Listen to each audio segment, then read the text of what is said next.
Agora eu acredito que Deus deseja que todos os pais se levantem corajosamente e façam o que for necessário para se envolverem na vida de seus filhos. E mais do que apenas estar lá e os sustentar, tem que andar com eles através de suas vidas jovens e ser uma representação visual do personagem de Deus, nosso Pai do céu. Um pai deve amar seus filhos e procurar ganhar seus corações. Ele deve protegê-los, discipliná-los e ensiná-los sobre Deus. Tem que ser o exemplo de como andar com integridade e tratar os outros com respeito. E deve convocar seus filhos para serem homens e mulheres responsáveis, para que vivam suas vidas pelo que é importante na eternidade. Alguns homens vão ouvir isso e zombar, ou ignorar. Mas eu digo a vocês que, como pai, você é responsável perante Deus pela posição de influência que Ele deu a você.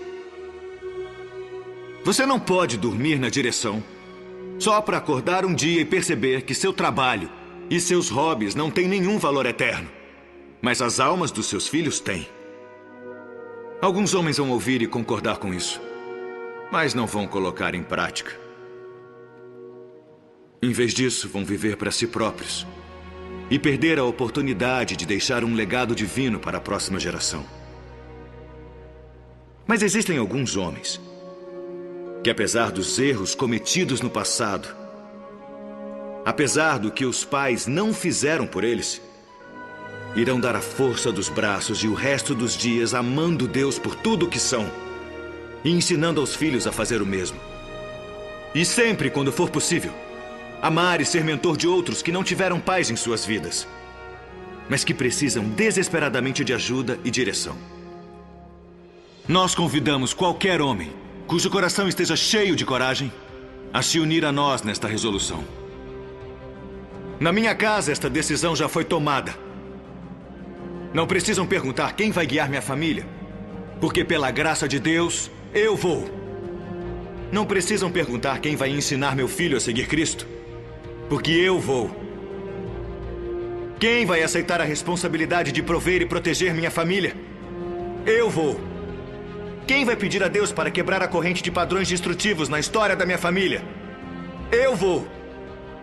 Quem vai orar por nós e abençoar meus filhos a seguirem corajosamente o que Deus os mandar fazer? Eu sou o pai deles. Eu vou. Eu aceito esta responsabilidade e é meu privilégio abraçar isso. Eu quero o favor de Deus e sua bênção em minha casa. Qualquer homem bom quer. Onde estão vocês, homens corajosos? Pais que temem o Senhor. É hora de levantar e responder ao chamado que Deus fez a vocês. E dizer: eu vou! Eu vou! Eu vou!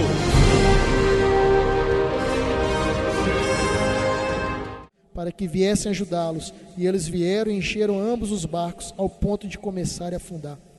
Quando Simão Pedro viu isto, prostou-se aos pés de Jesus e disse: afaste de mim, Senhor, porque eu sou um homem pecador. Pois ele e todos seus companheiros estavam perplexos com a pesca que haviam feito, como também Tiago e João, os filhos de Zebedeu, sócios de Simão. Jesus disse a Simão: não tenha medo, de agora em diante você será pescador de homens. Eles então arrastaram seus barcos para a praia, deixaram tudo e o seguiram. Amém? Pode sentar. Nós vimos aqui o pastor nesse vídeo aqui fazendo a convocação, né, para os pais, chamando, convocando pela autoridade que Deus havia dado a eles, por o cuidado da família. E aqui Jesus, ele começa a chamar seus primeiros discípulos. Jesus começa a fazer o seu trabalho, exercendo ali o seu ministério, ensinando, e ele aqui convoca, começa a convocação de seus primeiros discípulos. E nota, irmãos, que quando Deus tem o chamado para nossas vidas, quando Deus nos chama, Ele sempre faz isso de forma maravilhosa. Eu creio que cada um de vocês aqui tem a experiência de salvação de vocês, a experiência de transformação de vida. Se todo mundo for testemunhar, vai falar de algo maravilhoso que o Senhor Jesus fez na vida de cada um de vocês. Algo que Jesus realmente proporcionou, mostrando realmente o poder dele, mostrando realmente a sua infinita glória e majestade. transformando completamente o seu ser. Jesus é quem transforma o drogado, Jesus é quem transforma o viciado, Jesus é quem transforma a prostituta, Jesus é quem transforma o pior pai no melhor pai, Jesus é quem transforma aquele filho rebelde, desgarrado, no melhor filho. Ou seja, o chamado de Jesus é tão poderoso, tão maravilhoso, que é irresistível. E ele acontece de maneira maravilhosa, como aconteceu aqui na chamada dos primeiros discípulos. Chamando, né, e operando um milagre na vida daqueles ali. Na vida de Pedro e na vida dos outros que ali estavam com ele. Tiago, João, que eram os sócios de Pedro naquele grupo de pesca. E interessante a gente ver, irmãos, tem um versículo lá em Mateus 11, que Jesus fala, né, vinde a mim, vós todos que estáis cansados, sobrecarregados, que eu lhes darei descanso. Algumas versões falam que eu vos aliviarei. Jesus, ele chama, porque naquela época os judeus ali, eles viviam sob um jugo pesado. Existiam ali os fariseus, grupos políticos ali, religiosos da época, existiam ali os rabinos que ensinavam nas sinagogas, e eles colocavam ali algo pesado para os judeus seguirem, leis às vezes ainda muito mais pesadas, muito mais cheias de regras, cheias de coisas, que às vezes sufocavam ali os judeus, fora a opressão do Império Romano. O Império Romano ali, ele sufocava aquelas pessoas, cobrando impostos, de impostos, tomando coisas às vezes dos judeus naquela época. Então os judeus realmente ali estavam cansados, sobrecarregados, tanto da opressão religiosa dos fariseus, quanto da opressão romana. Jesus fala, vinde a mim, vós todos estão cansados, sobrecarregados, que eu lhes darei descanso. Ou seja, o meu jugo, ele fala depois do versículo seguinte, o meu jugo é suave e o meu fardo é leve. Ou seja, eu não vou exigir algo absurdo de vocês, o que eu quero é apenas que vocês sigam, entreguem o seu coração a mim, abram o seu coração para que eu faça morada e sigam. É isso que Jesus começa falando. E ele vai e faz aquela pesca maravilhosa ali com aqueles discípulos, com aqueles que seriam seus discípulos no futuro. E ele opera aquele milagre, opera aquela maravilha, e fala, vem, que tornarei vocês pescadores de homens. Vinde a mim, venham, me sigam, que eu tornarei vocês pescadores de homens. E eles largaram os barcos, largaram ali tudo que eles faziam e seguiram a Cristo. O interessante, amados, se nós formos ver ali no Novo Testamento, Jesus foi chamando ali os 12, ele não chamou nenhum nobre da época, ele não chamou nenhum estudioso, nenhum religioso, nenhum culto, ele não chamou nenhum poderoso, nenhum chefe de estado, nenhum governador para segui-lo. Ele foi lá e chamou pessoas simples, que viviam de maneira simples, sem cultura alguma, pescadores, né, ou seja, não tinham cultura. Ele foi lá e chamou um cobrador de impostos, né, que era a figura extremamente odiada ali pelos judeus, porque cobrava impostos dos judeus para dar ao Império Romano, então eles consideravam ele como inimigo. Jesus vai lá e chama Mateus, que tinha o nome de Levi também, que era cobrador de impostos. E assim ele vai escolhendo os seus 12, vai pegando pessoas ali diferentes, pessoas sem cultura nenhuma, sem estudo nenhum, sem condição financeira, sem nada, e transforma essas pessoas em pescadores de homens. Pessoas que foram escolhidas para proclamar o Evangelho, para que depois que ele fosse ao céu, continuasse o trabalho aqui na terra de ir e pregar o Evangelho. Até que esse id chegou até nós hoje, nos dias de hoje, quando Jesus fala lá nos finais, né? Ide por todo mundo e pregai o Evangelho, fazendo discípulos, batizando.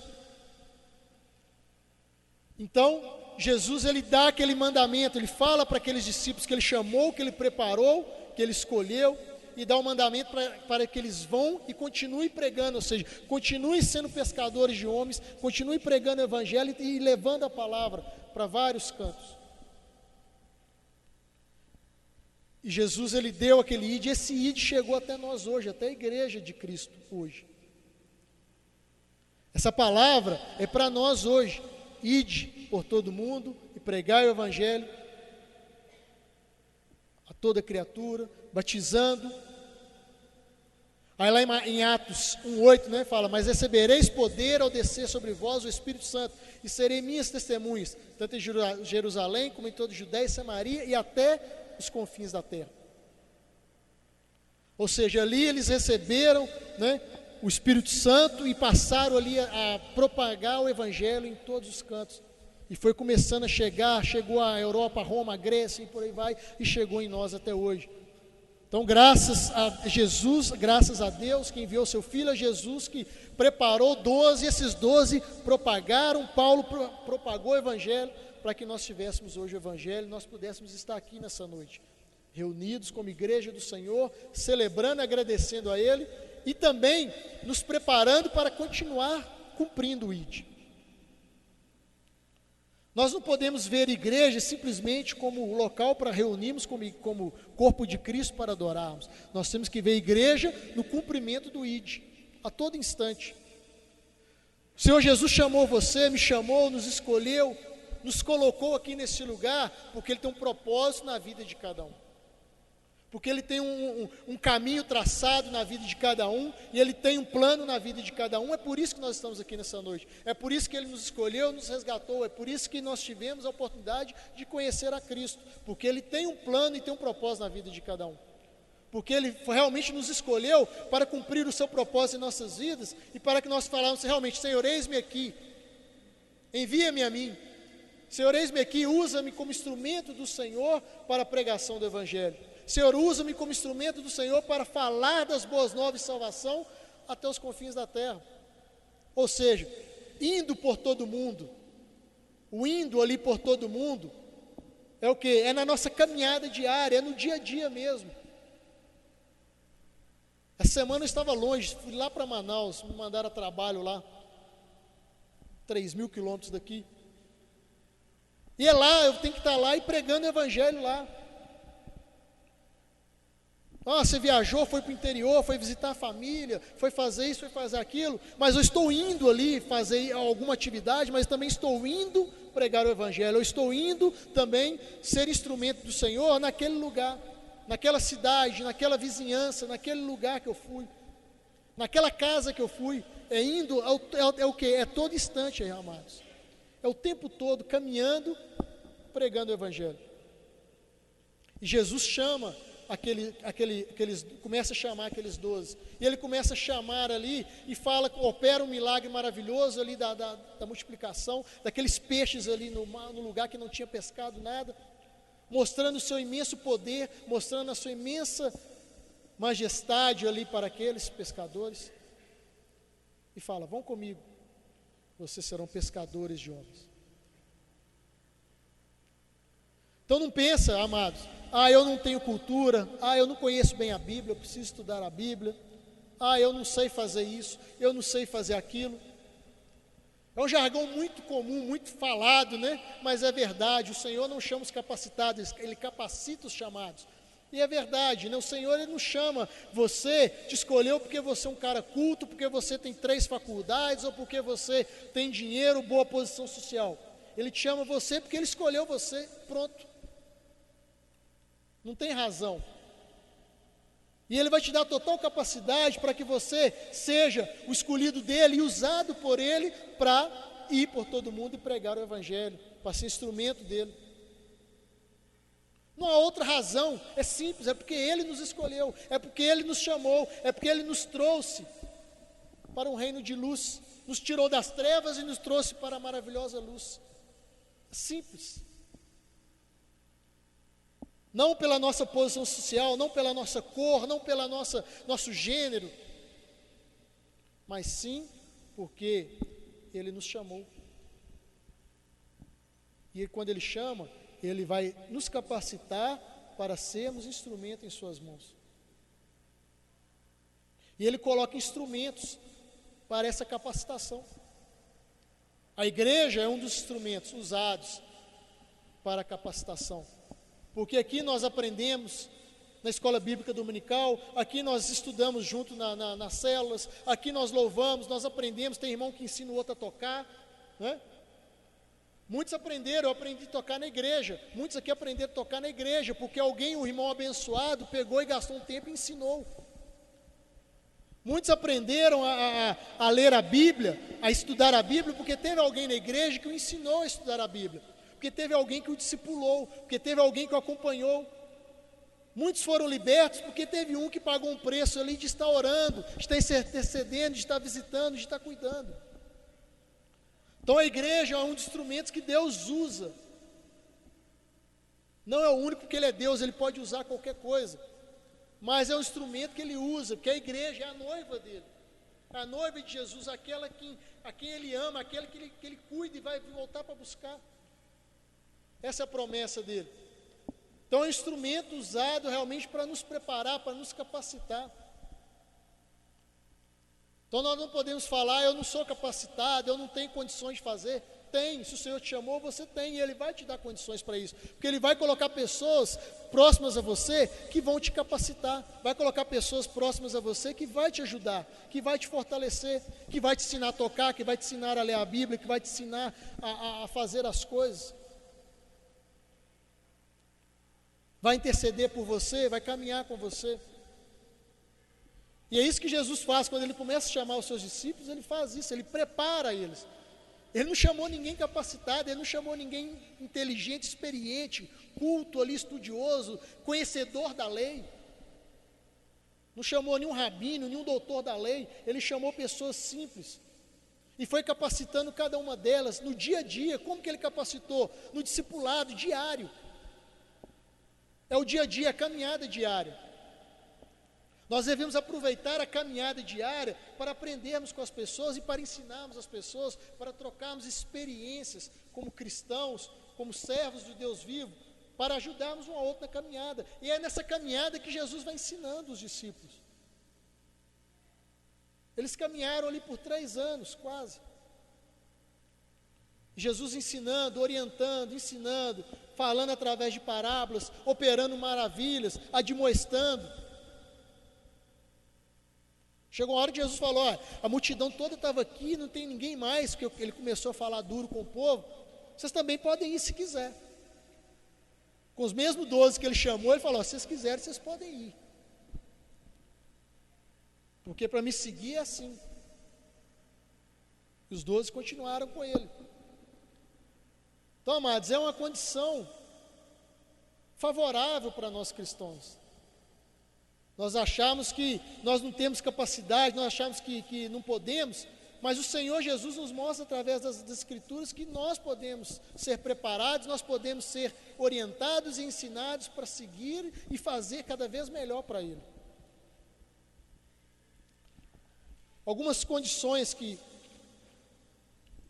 alguns elementos importantes para a formação, né, para que você se torne realmente um pescador de homens, né? Primeiro ponto, nós já sabemos, e é simples, né, que é o quê?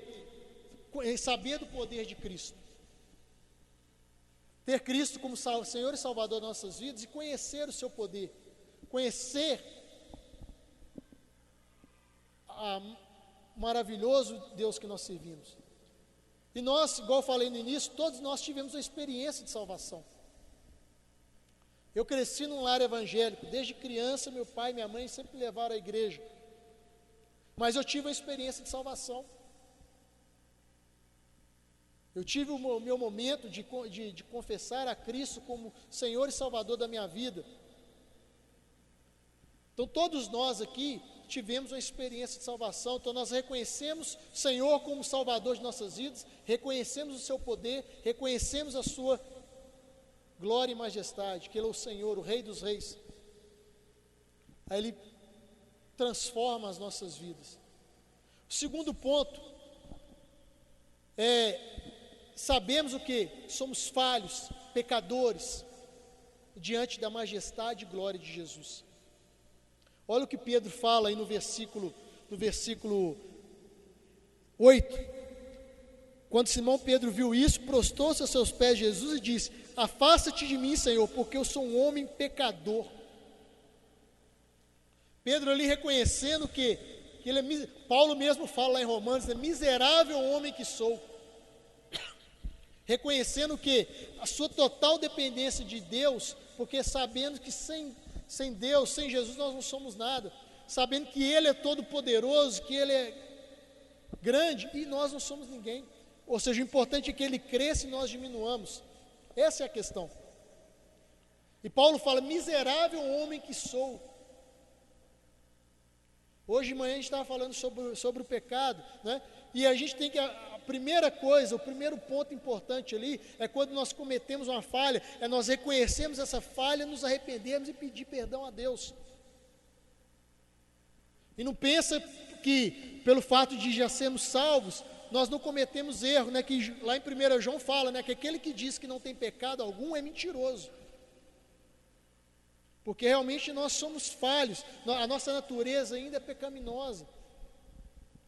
Nós ainda não estamos livres do poder do pecado, nós só vamos ficar livres da presença do pecado nesse mundo quando nós tivermos o nosso corpo glorificado, ou seja, quando nós estivermos na glória com Cristo.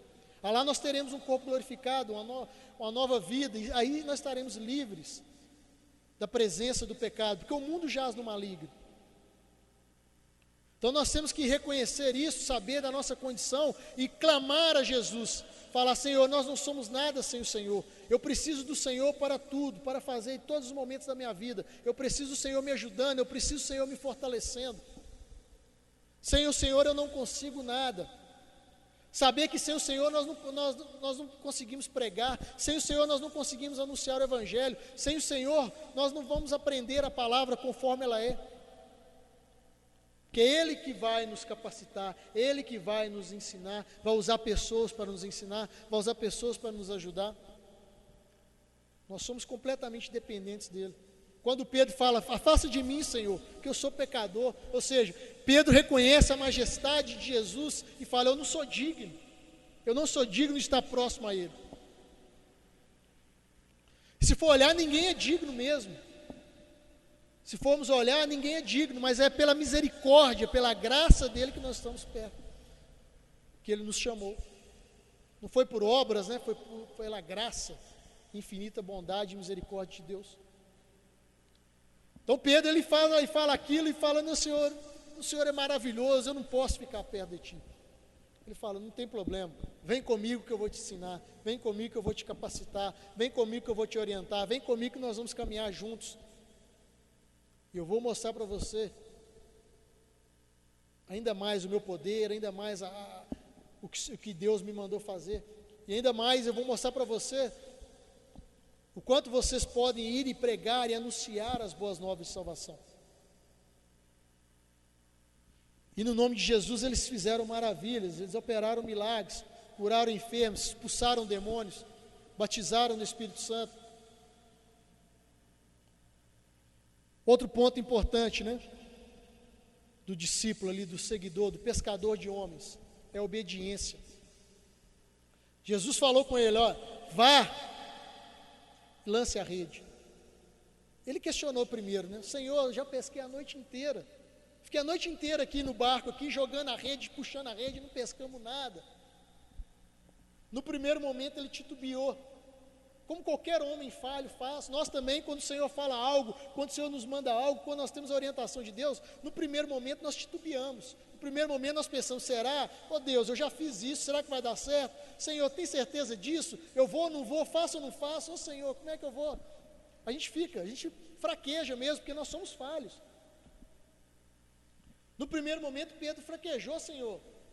Nós já tentamos a noite inteira. Mas ele vem depois e fala, mas é porque é o Senhor que está pedindo, eu vou lançar. Então a nossa atitude também tem que ser essa, irmãos. Se nós oramos, pedimos a direção de Deus para algo, pedimos a direção de Deus para nossas vidas, quando o Senhor nos falar, ou nos chamar, ou nos mandar ir, ou nos mandar falar, ou nos mandar, Ele nos orientar, se você fraquejar no primeiro tempo, você pensa e fala assim, não, mas é o Senhor que está mandando. Então eu vou fazer. É o Senhor que está mandando, então eu vou obedecer. Foi o que Pedro fez. Ele titubeou no primeiro momento, questionou, falou, Senhor, será que vai ter peixe aí? mas como é o Senhor que está mandando, eu vou fazer. E nós, como crentes em Jesus, nós temos que fazer da mesma coisa, irmãos. Por mais que às vezes a gente pense, fica pensativo, fica temeroso, nós temos que olhar para Cristo e pensar, se é a orientação, Cristo está me conduzindo a isso, Cristo está me ensinando, está me mostrando, eu vou fazer. Porque Deus não faz nada por engano, Deus não faz nada de qualquer jeito, Deus não faz nada pela metade, Deus não faz nada que vá prejudicar seus filhos. Pode provar, pode ensinar, pode admoestar, pode advertir, repreender o filho. Você pode passar por um momento de dificuldade para que você aprenda, para que você trabalhe, mas no final, aquilo que o Senhor mandou fazer, aquilo que Ele escolheu, aquilo que Ele te orientou e te deu o caminho, no final você vai ver que era para o seu bem, era para o seu crescimento, era para a sua vitória. Esse é o Deus que nós servimos. Então a obediência, amados, é o ponto-chave de um discípulo. Aquele que quer ir e pregar, aquele que escolheu, aquele que está ali naquele chamado, o ponto é a obediência. Foi o que Pedro fez. Ele obedeceu e lançou a rede. O que aconteceu? As redes voltaram cheias, de tal forma que eles não conseguiam nem puxar, nem pegar. Então, quando você se coloca diante do Senhor, quando você obedece, quando você ouve, escuta a voz e vai, você volta com as redes cheias. Você passa a ser um instrumento nas mãos do Senhor. Você passa a ser tremendamente usado pelo Senhor. Você passa a ser bênção para o Senhor. O Senhor vai te usando em várias coisas, em várias frentes. E quando a gente fala de trabalho, quando a gente fala de servir a Cristo, né, o Samuel fala isso muito aqui, a gente tem que pensar, imaginar que não é só dentro dessas quatro paredes. É realmente aonde a gente está indo, aonde a gente está caminhando, fazendo e sendo instrumento do Senhor ali. Quando nós saímos de casa e vem para a igreja, o que passa na nossa mente? O que eu estou indo lá fazer hoje nessa noite, naquela reunião? O que eu estou indo lá fazer? O que eu estou indo fazer? O que eu vou lá contribuir? Eu vou lá adorar a Deus e vou contribuir com o quê? Quando você sai de casa na segunda pela manhã para ir para o trabalho, para ir para a escola, para onde for, você sai de casa e você fala, Senhor, o que o Senhor quer de mim nesse dia? O que eu posso, Senhor, o Senhor pode me usar onde o Senhor quiser, o Senhor pode me abençoar, o Senhor pode me orientar para aquilo que o Senhor quer fazer. Quantos nós pedimos essa orientação quando saímos de casa de manhã? Quando nós saímos pela manhã e falamos, Senhor, que eu seja um instrumento nas Tuas mãos. Porque tem muita gente no nosso trabalho precisando escutar o Evangelho, tem muita gente na nossa vizinhança precisando escutar o Evangelho, na nossa família. Aqui no vídeo, aqui, né, o pastor ali conclamando, né, o pastor ou o ator, né, fazendo o papel ali, mas ele fala ali uma palavra muito sábia, né, que a começar da nossa família, será que eu estou ali pregando e estou sendo ali um pescador de homens dentro da minha própria casa? Ele fala, se tem alguém que vai falar para os meus filhos, esse alguém sou eu. Se tem alguém que vai ensinar meus filhos dentro da minha casa a palavra de Deus, esse alguém vai ser eu. Se tem alguém que vai orientar a minha esposa, vai orientar a minha família no caminho que deve andar, esse alguém sou eu. Ele fala e conclama aqueles homens ali a fazer isso. Não é a igreja que vai ensinar meus filhos, não é o mundo que vai ensinar meus filhos, não é os professores lá fora que vão ensinar a moral, a palavra, a vida com Deus. Isso é dentro de casa. Somos nós dentro da nossa casa. E essa obediência aí é fundamental para seguir a Jesus. Enquanto andamos com Jesus em rendição e obediência, Ele vai nos transformando, vai nos moldando, vai nos abençoando. E nós vamos o quê? buscando a santificação. Um discípulo, um pescador de homens, ele procura viver em santidade, ele procura buscar cada vez mais a Cristo, aprender mais, conhecer mais a Cristo para viver em santidade. E buscar viver em santidade significa o quê? Mais intimidade com Deus. E mais intimidade quer dizer que mais Ele vai te usar, mais você vai ser instrumento nas mãos dEle.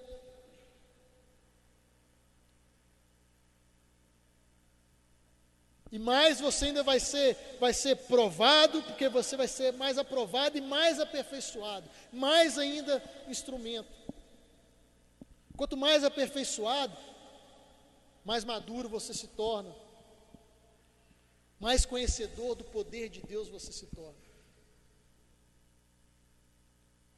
mais conhecedor do poder de Deus. Nós temos que nos tornar cada vez mais conhecedores desse Deus maravilhoso. Nós temos que nos tornar cada vez mais conhecedores desse Deus que é santo, tremendo e maravilhoso, que te usa como instrumento dele. Nós devemos enxergar isso como um privilégio, o Senhor me escolhendo e me usando.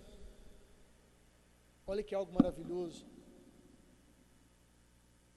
Como um vaso na mão do oleiro, Ele vai moldando e fazendo conforme Ele quer. Amados, então nós devemos procurar, como cristãos, conhecedores da palavra, nos tornar pescadores de homem. Ou seja, plantar a semente. Quem vai dar o crescimento é Deus, mas nós temos que plantar a semente. Nós temos que ir e semeando. Onde você estiver, vá semeando a palavra, vá semeando. Paulo mesmo fala lá em Coríntios, né? Eu plantei, Apolo regou, mas Deus é quem dá o crescimento. Deus é quem vai fazer aquela semente crescer.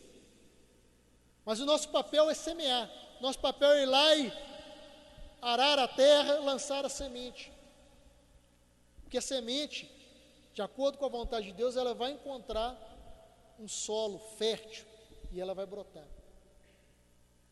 Não importa há quanto tempo ela vai brotar, não importa quanto tempo depois, não importa onde ela vai brotar, mas o que acontece é que nós temos que lançar a semente. Jesus chamou aqueles pescadores, começou a chamar os discípulos e falar: vão comigo que eu vou ensinar vocês a lançar a semente. Vou ensinar vocês a lançar a semente para que vocês realmente vivam lançando e regando e plantando. Que eu vou dar o crescimento. Então é um convite maravilhoso, né? Venham, siga-me, que eu tornarei pescador de homens. Já pensaram nisso? Você pescador de homens, instrumento nas mãos de Deus, para que o Evangelho seja proclamado, vidas sejam alcançadas, você sendo cada vez mais abençoado e usado pelo Senhor. Abra lá em Efésios 4.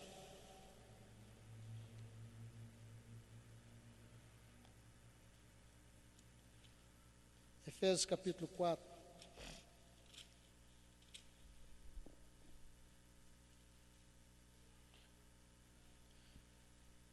No versículo 11.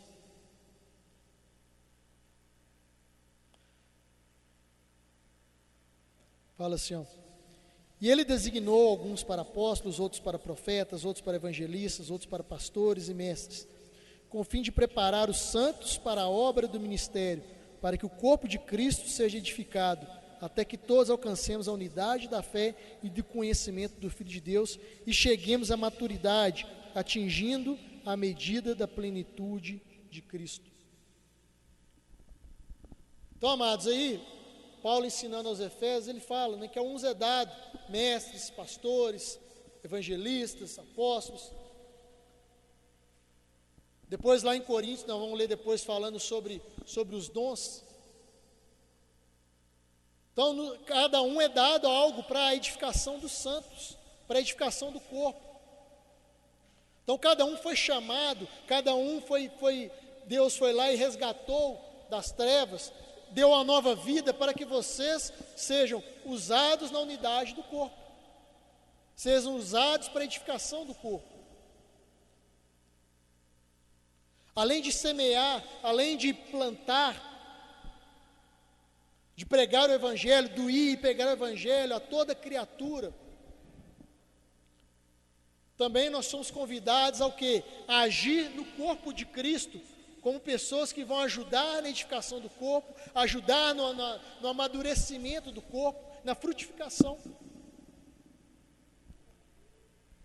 Então olha o papel que nós temos, que o Senhor confia a nós. Além de pregar, além de semear, né, também de ajudar na edificação do corpo, ou seja, na igreja de Cristo. E cada um realmente, né, cada um tem um propósito. Deus tem um propósito na vida de cada um. Tem um dom que lhe é dado para que você use para a edificação do corpo de Cristo. Até que todos atinjam o quê? A maturidade. Até que todos alcancem a plenitude de Cristo, até que a igreja se torne ainda mais madura e preparada para a volta de Jesus.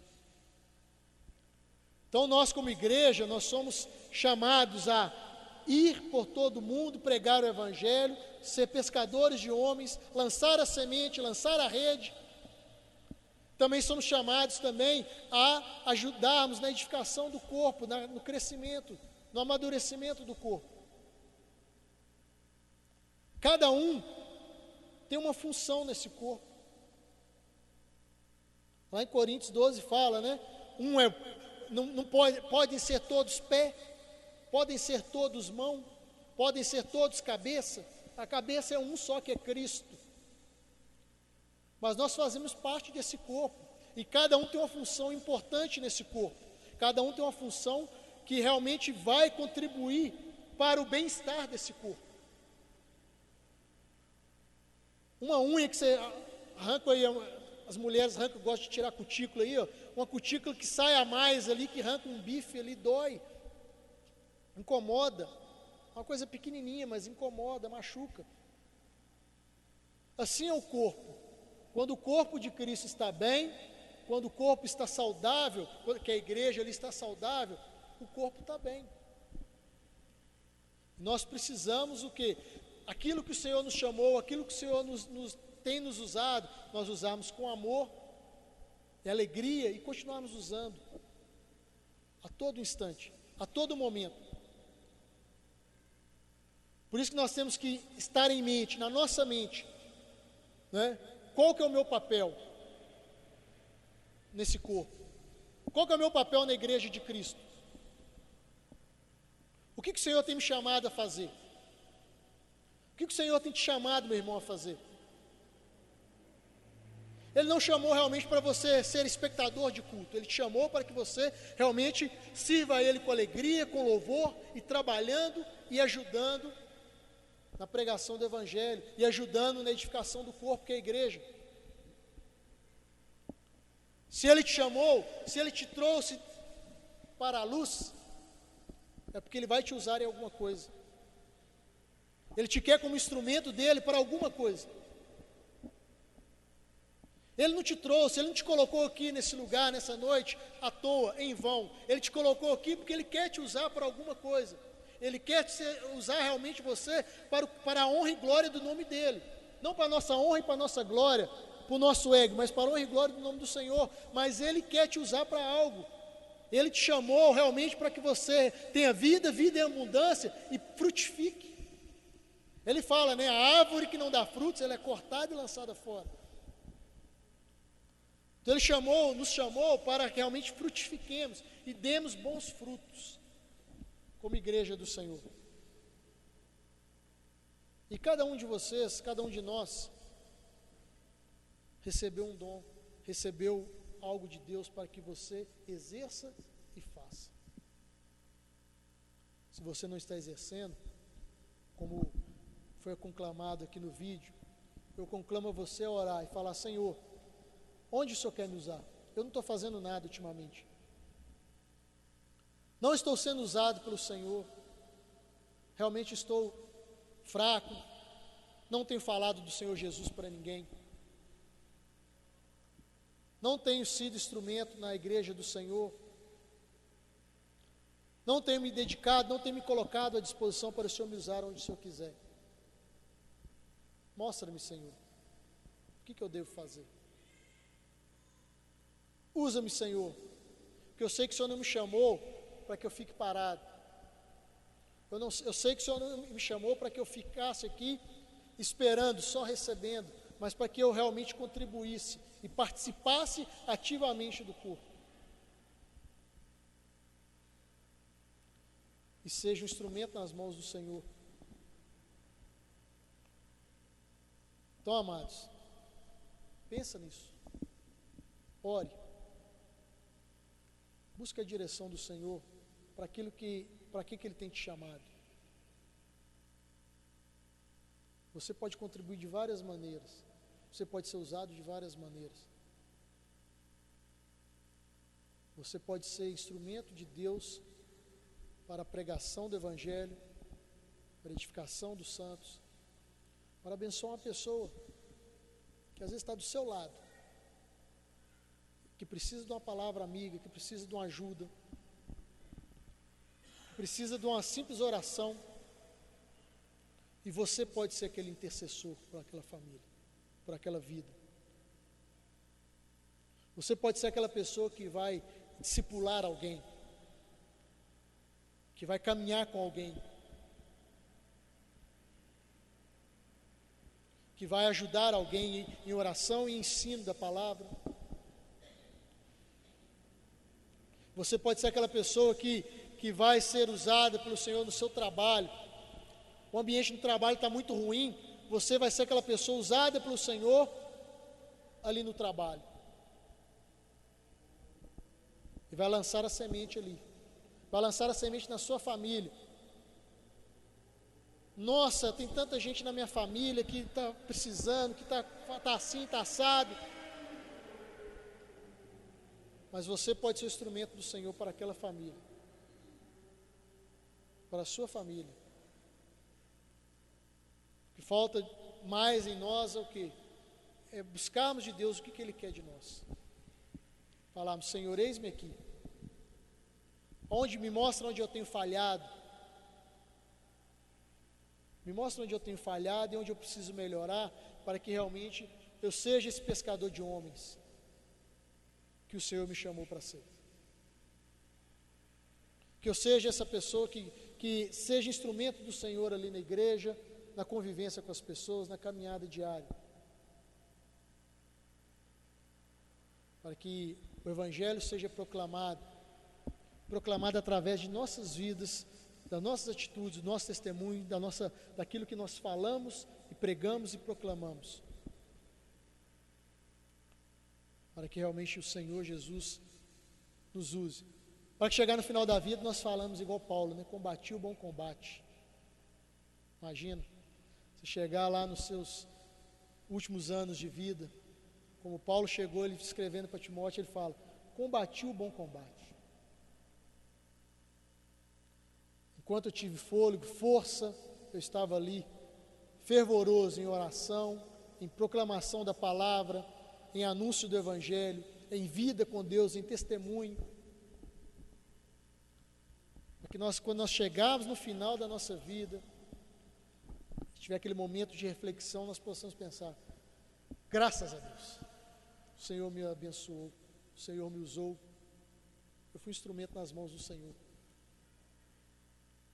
A pior coisa seria a gente chegar e falar assim: eu podia ter feito tanta coisa. Eu conversando com o pastor Levi hoje de manhã, eu vejo a garra, a gana que ele tem, já nos seus, quantos anos? De 70 a 80. A garra que ele tem quando ele fala que vai lá para o Vale do Jequitinhonha, o tanto de história que ele traz quando ele vai para lá, né? Já podia estar ali querendo aposentar. Não, hoje agora eu vou, como diz na palavra, né, depois de 70, enfado e canseira, eu vou descansar agora, esperar o fim dos meus dias. Não, ele está ali, combatendo o bom combate. Está ali pregando, anunciando a palavra, com alegria. Ah, Renato, ele é aposentado, ele tem tempo. Não, ele não foi aposentado a sua vida inteira. E o que nós precisamos fazer não é abrir mão de tudo e ficar o dia inteiro ali na Bíblia, orando e pregando a palavra, porque nós temos que trabalhar, temos família para sustentar. Mas é naquilo que nós fazemos para o Senhor. Em tudo que formos fazer, fazemos para o Senhor. Nessa viagem que eu fiz agora, tinha um colega, até comentei de manhã aqui na escola bíblica, que na sexta-feira, na hora da gente ir embora, ele falou assim: poxa vida, eu perdi dinheiro. Eu falei, por quê? Aí eu não andei de táxi, eu peguei adiantamento, eu podia ter pegado umas notinhas de táxi, né? Eu falei com ele, você está querendo fazer uma lava-jato, um mensalão seu? Que isso? Não estou roubando 20 milhões não. Eu falei, mas está roubando 100, está roubando 50, está roubando 10. Ou seja, é a oportunidade que a gente tem, que aparece para falar, que nós temos que falar e mostrar e ensinar conforme a palavra nos manda. É nessas ocasiões, é no dia a dia. Viver o Evangelho é no dia a dia, o ensinar, o pregar é no dia a dia. Não precisa de algo sobrenatural, é na caminhada simples, para que você seja instrumento para o Senhor.